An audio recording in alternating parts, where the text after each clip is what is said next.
আমাদের মধ্যে বায়াসনেস, দলীয় আনুগত্য, এটা দরকারের চাইতে একটু বেশি। এটা সব দলের ক্ষেত্রে প্রযোজ্য এদেশে।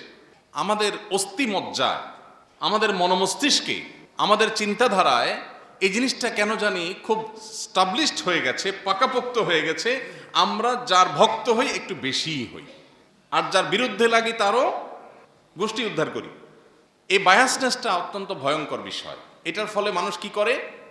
আল্লাহর ভয় ভুলে গিয়ে, আল্লাহর কাছে জবাবদিহিতার বোধ এটাকে ভুলে গিয়ে দলীয় আনুগত্যের প্রয়োজনে বা সেটার ভিত্তিতে দেখা যায় অনেক অনাচার, অনেক জুলুম, অনেক বিশৃঙ্খলার সাথে আমরা জড়িয়ে যাই। কুতর্ক, এমনকি এই যে নির্বাচনকে ঘিরে যে গুজব, অপতথ্য, একজনের বিরুদ্ধে আরেকজনের, এক দলের বিরুদ্ধে আরেক দলের, এগুলোকে আমরা কোনো অন্যায় মনে করি না। এমনকি যারা নামাজ কালাম পড়েন, ইসলাম প্র্যাকটিস করার চেষ্টা করেন, সেই মানুষগুলোর মধ্যে অনেকে এগুলোকে দোষের কিছু মনে করেন না।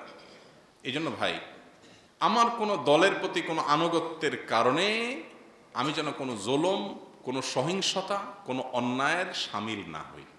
আমার দ্বারা যেন অন্তত সেটা না হয়, আমি যেই হই না কেন। কারণ জবাব আমারটা কিন্তু আমারই দিতে হবে, আমার দল দিবে না, নেতা সাবে দিবে না।